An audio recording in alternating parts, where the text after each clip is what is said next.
Hey there, and welcome to the Morning Rundown. I'm News 10's Juliana Bruno. We have your weekly guide to what's happening, what's trending, what we're following here on News 10 ABC in the morning. Yes, welcome back. We're going to be diving a little bit deeper into some of the stories that we brought you on News 10 ABC in the morning. So let's jump into it. First of all, it's October 1st. Right. So that means it's Breast Cancer Awareness Month. Super important that we remind the women in our lives to get screened for a mammogram. It's recommended that this starts at age 40 and that you do this every year. But of course, if you have a family history, you should talk to your doctor about possibly starting those screenings earlier. 1 in 8 women will get breast cancer, but early detection saves lives. We know this to be true. So finding out that you have breast cancer obviously is devastating, but finding out early can be the thing that saves your life. Yeah. No, absolutely. I feel like every one of us knows someone who's been affected by this. And knowing that you can get detected early, any sort of health concerns at all, if you just go in for like regular screenings, or if you feel like, okay, it runs in my family, let me just go in as a precaution, it could change the name of the game. Yep, and Ellis Hospital and Bellevue Women's Center teaming up for their annual Mammothon once again, where they try to get as many women signed up for a mammogram as possible. The goal is 250. Hopefully they'll surpass that. This is happening through the end of the month. Something important to note too about Bellevue is that if you think that your insurance might not cover a mammogram, you don't have insurance, talk to the folks at Bellevue and Ellis, and they will try to come up with a plan for you, connect you with resources to get you a prescription to get that mammogram. We spoke with some survivors, some advocates who were saying that one of them in particular told me that she was about to cancel the mammogram that she had scheduled because she had a personal tragedy in her life, and she just didn't feel up to going to the doctor. She ended up not canceling and going to the appointment, and that's when she found out that she had breast cancer. So she almost skipped that appointment. That very likely saved her life. So just an example of how important it is. And then, of course, for women who undergo treatment for breast cancer, it's always like, okay, what's next for me? How do I get back to feeling like myself? And for many women, that's reconstructive surgery. Yeah. So our Christina Rangio delved a little bit deeper into that for Women's Health Wednesday. She sat down with a surgeon to talk about the different options that women can take advantage of. Dr. Brady, thank you so much for coming in. Thank you for having me, Christina. Such an important topic. That's why we spend a month, right, making sure that we spread awareness and educate others. The American Cancer Society says as many as 317,000 new cases of breast cancer occur each and every year. You hope you never hear the words, you never have to deal with a diagnosis, but as someone who operates on people who are facing this diagnosis, what do you want women to know about the journey? I'd like women to know that this is unfortunately something that they're not going through alone. There are a lot of women who have survived this diagnosis and are able to lend their support and their advice. There are a lot of support options through the community as well as through St. Peter's Health Partners to help guide them through their journey, and that the fear of getting this diagnosis should not prevent them from seeking medical advice. You are definitely, like you said, not alone. There is that support available. Let's talk a little bit about the options here in terms of surgery. Every case is different, of course, but most of the time, surgery is part of treatment, correct? Yes, correct. It is the only option for curative treatment. So surgery is most of the time involved, except for in cases where there's been advanced spread of disease or in some other select cases. So surgical options vary patient to patient, but essentially are between breast conservation, which would be also called lumpectomy, where you remove the tumor and preserve the remainder of the breast, or mastectomy, where you remove the entire breast. That can be on both sides, and that can be done with different reconstruction options as well. And I mean, of course, it all depends on the stage, and it's all individualized based on, what you're dealing with. Many women, if you do go the route of a mastectomy, find it certainly very difficult to lose a breast. So how do you help someone? How do you encourage them when they have to go through this difficult process? Yeah, so for patients who are really looking at options to help preserve their body image, I get them referred to plastic surgery early on in the journey to be able to discuss their options for reconstruction. Right. There are tissue and implant-based reconstruction options that they can review. There has been a trend lately, though, of patients choosing to go flat. And there's aesthetic flat closure, which can actually create nice contours, and some patients are opting for that now. Interesting. You're seeing that more.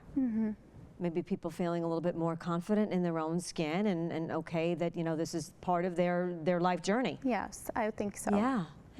Just real quick, again, we know we can't stress enough how important early detection is. So I just wanted to give you an opportunity to talk a little bit about that, because it really can change, you know, the course of the outcome. Yes, finding a breast cancer early makes all the difference in terms of the type of treatment that someone will need to undergo, whether it's needing to have chemotherapy or having spread to the lymph nodes. That can really change the amount of treatment that they'll require. Yeah. So finding it early is really important. Annual breast imaging with mammogram, and then in some cases with ultrasound as well, is really important. For most patients, that will be beginning at the age of 40. But if you do have a family history, Right. I would advise bringing this up with your primary care provider to discuss. There are risk stratification forms that we can do to determine patients who would need more aggressive early screening to help detect it earlier. All right, so be proactive. So important to speak up. Don't miss those screenings, right? Correct. Such an incredible interview. Christina always gets to the heart of the issues, Yeah. especially when it comes to women's health and prioritizing our health. In such a busy time, our busy lives, it's important that we take care of us so we can take care of other people too. Yeah. It seems fitting, too, that Women's Health Wednesday fell on October 1st, Right. the start of Breast Cancer Awareness Month. I mean, we see the pink everywhere, the pink ribbons. You're wearing your pink today. And, of course, it's to show support, but it's a serious subject. But, Totally. you know, I mean, just getting the awareness out there of, like, here are the steps that you can take. I mean, I just didn't realize, like, how easy it was to do a self-exam just to check. And Definitely. I had no idea, and I still don't necessarily know exactly what I'm looking for, but, like, we all know our bodies better than You'll anybody know else. if something doesn't feel right. So Yeah. there's no harm in checking things out yourself. Yeah, for sure. All right. Moving on to our next story, one of the top stories of the past week. Yeah. Inflation refund checks that the governor announced will be sending out to New Yorkers. So this is not considered taxable income, so that's good news for seniors. If you're retired, you could still be eligible for one of these. They'll be sent out through October and November. You don't have to do anything to try to claim this. If you live in New York and you filed 2023 tax returns, you should be all set. Yeah. You could get up to $400. It's, of course, dependent on your income and how many people you have in your household, things like that. But this is really just supposed to relieve some of the pressure on New Yorkers as price of groceries, of gas, of all the things just adds up. Definitely feeling the pinch as prices have just been fluctuating so much. I mean, I feel like it's gone up and down. And going to the grocery store, of course, is everyone's like, oh, there's the number. There it is. There it is. So this, I'm sure, is going to help a lot of families who, like, desperately need, you know, just a little bit of extra pocket change. I mean, you know, we all do. But for sure with those prices changing and Yep. trying to provide for families. And don't fall for any scams if you get reached out to saying that they desperately need your information so that they can send you your refund checks. The IRS doesn't need you to give them your information. They already have it. So they won't ask you for anything. So that is a red flag. Yeah. If you get some sort of text message, phone call, email saying something that you need to take some sort of action in order to get that refund check, that's not the case. Yeah. You will get it if you filed that tax return. And didn't we hear that, like, if they reach out to you, it's going to be through mail? It won't be through Right. text and phone. So if you Right. get a phone call, that's not it. That's not it. The IRS will not be calling you. No. All right. On a much lighter note, Yeah. one of our local schools had a hero be honored, be recognized, and she is their lunch lady. They're calling her the Lunch Hero of the Year at Fonda Fultonville Central Schools. How Jill great is Gulick. this? She serves over 1,000 meals daily across 3 cafeterias. You know, this can really turn your day around. You're having a Yeah. rough day at school, you have a good lunch, and then you're ready to take on that second half of the day. And for many kids, that meal at school is the best meal that they're going to have all day, the most Yes. nutritious, most filling meal they're going to have. So it's really important that we recognize the people who feed our kids. And what an impact they can make. I mean, I don't know if you remember just in school and walking around, any of the employees, no matter in what corner of the school, could make a difference. I remember my school resource officer was like always intentional about talking to everyone and made a huge difference in just middle school, elementary school, high school. I mean, there's just so many different points in time when you're going to need somebody. And You need someone looking out for you, Yeah. need a little kindness, and that's what the school says about Jill. They say that she is not only serving up food, she's serving up smiles, she's making the children feel seen and heard. I love so that. they're lucky to have her, and congratulations to Jill. Very, very well deserved. one of my husband's family members, so I guess by association she would be my aunt-in-law. I don't really know. Okay. She works at a school down in South Carolina in the kitchen, and I think they recognized her last year too. I mean, it's just like, it's so profound, like the impact that, you know, I mean, you don't think about it, but they're preparing how many lunches? Thousands a day? Feeding young minds. And breakfast. I mean, Breakfast depending on the too, school. Yeah. A lot of schools are doing Yeah. breakfast now. It's just important. We know that, you know, success in the classroom, a lot of it is tied to energy, is tied to True. being well fed and being able to use your brain. And food is so important in that equation. Absolutely. All right, well, we've got much more coming up that we'll break down for you, but let's take a quick break.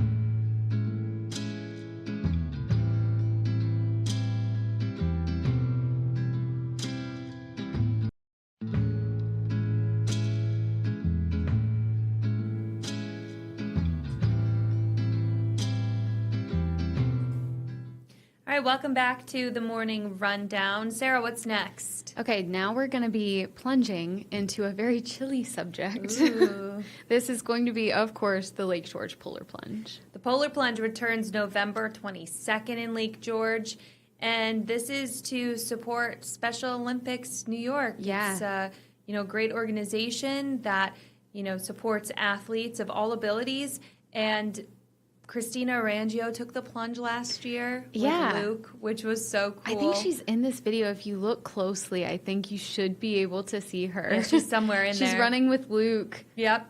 Oh my gosh. I can't even imagine. But hey, it's for a good cause. And this year they're doing something a little bit special. They're launching a high school polar plunge video contest that was sort of the brainchild of a school that had submitted a video last year to try to get support for the polar plunge. I think it was Tamarack.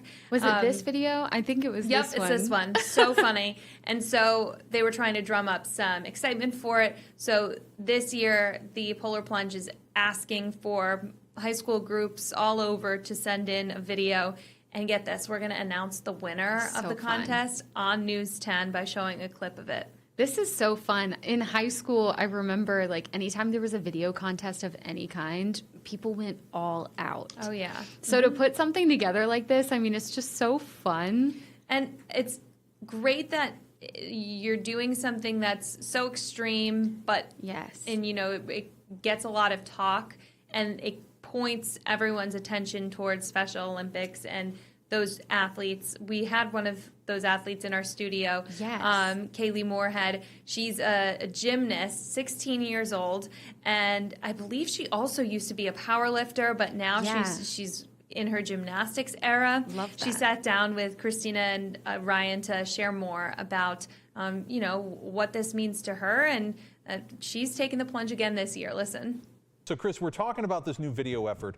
Most of the high school students that take the plunge do participate in unified sports. So talk to us about the value of that program and how the idea for the contest came about for the video. So it came about from a student last year who created this incredible video to try to get his school to participate. He got the whole group created this video, and we're like, we should really try to get more of these done by other schools and try to get those schools involved. We're showing part of it. It was at Tamarack High School? Tamarack High School, We're yeah. looking at it right now, Chris. Yeah. We've got part of it. We actually named it after the student, and for the life of me, Sean. I can't remember the last name. I know. But the video was phenomenal. It was really good, and it was really to drive the students and the staff to partake in the plunge. So we thought, make a contest, try to get more schools to do it. And I think it'll work. Being there last year, I remember seeing so many of the students. They all wear T-shirts the same color, and it gets people so hyped up for the event. Kaylee, you were at the Polar Plunge too. Tell me, what was it like to take the plunge? It's really awesome. Yeah. Was it cold? Were you scared? I was scared. I bet. But it was fun. Yeah. But you were brave too. Yes. Yes. I know you really enjoyed it. So I guess the next question we wanted to ask you, Kaylee, is, you're a Special Olympics athlete. Why should people take the plunge? Why do you think it's a good idea that others should go ahead and take the leap? Because you enjoyed it. Yeah. That's okay. You're helping to raise money for Special Olympics New York. And she's been an athlete for a long time. I actually got the honor to coach her. She was a powerlifter for a little while too. I heard, I know. And then you switched to being a gymnast. Yeah. And I know you enjoy being a gymnast, Kaylee. What's your favorite part of that? What do you like about getting up there doing gymnastics? It was much fun Yeah. to compete Yes. and the practice.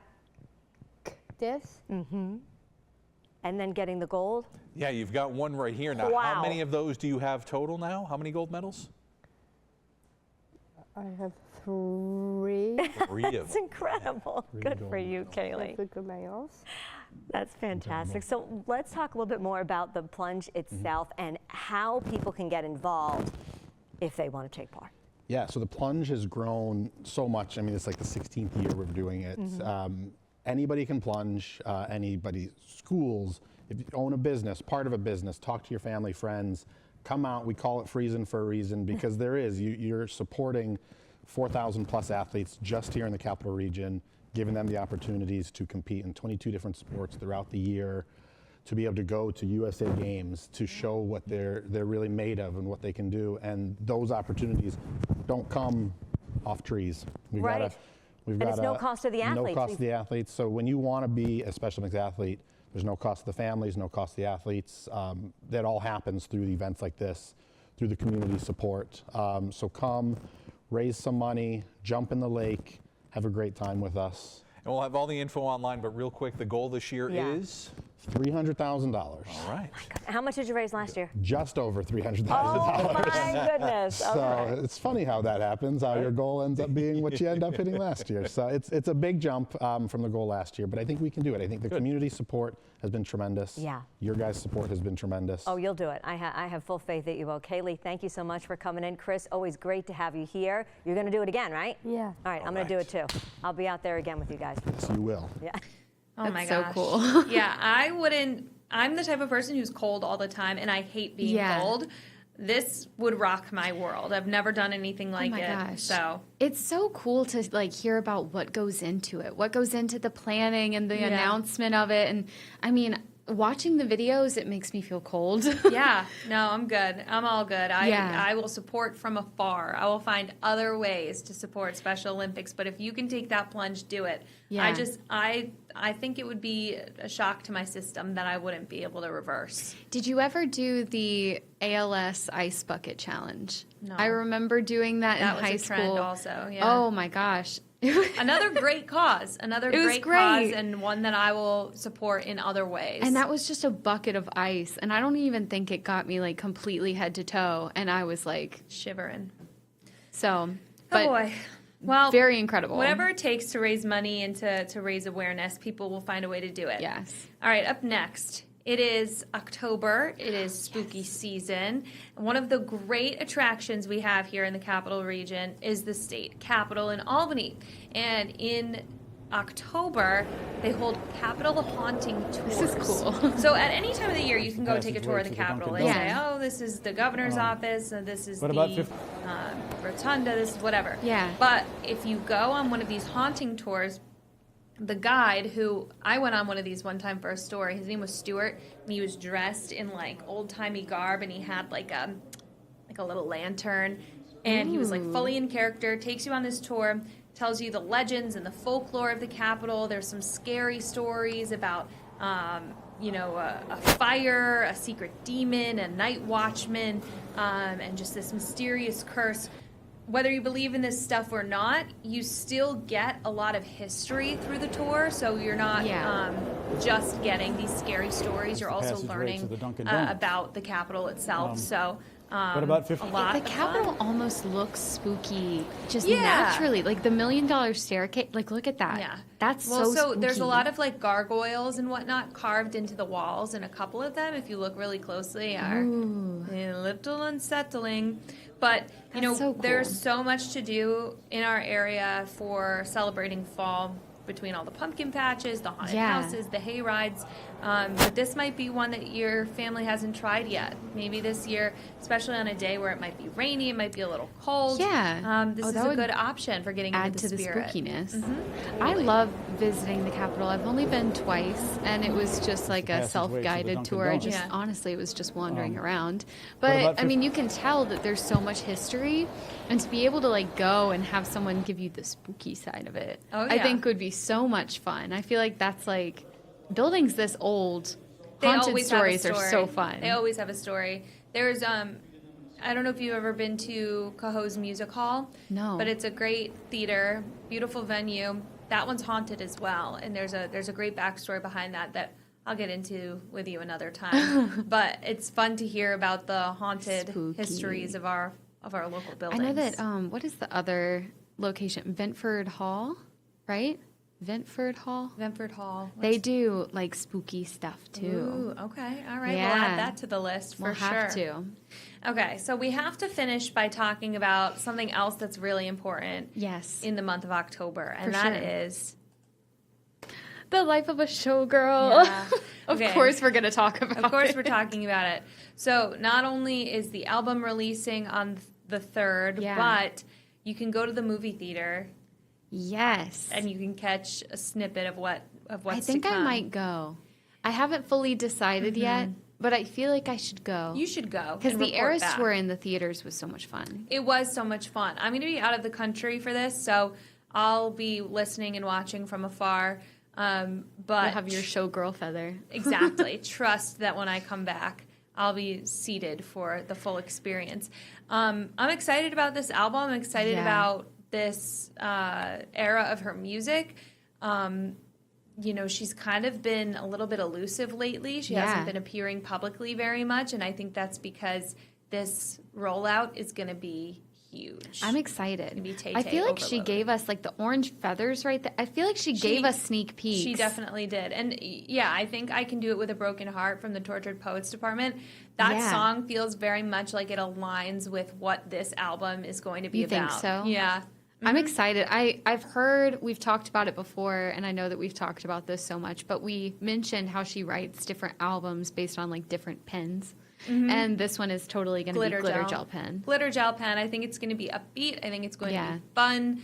But of course, with that, signature songwriting style where Yeah. even the most fun songs have some deep I know. meaning I'm so and- curious. Yeah, I'm really looking forward to this. It'll be a lot of fun. And I just need some new Taylor to listen to. I know. You know? My playlists, I have, this is so embarrassing, but it's so true. I have about like 4 or 5 Taylor Swift only playlists, Yeah. but like for different Times vibes. of the year, vibes, totally. Yeah. And I need one that's like girly pop, get excited, have fun. Well, here we go.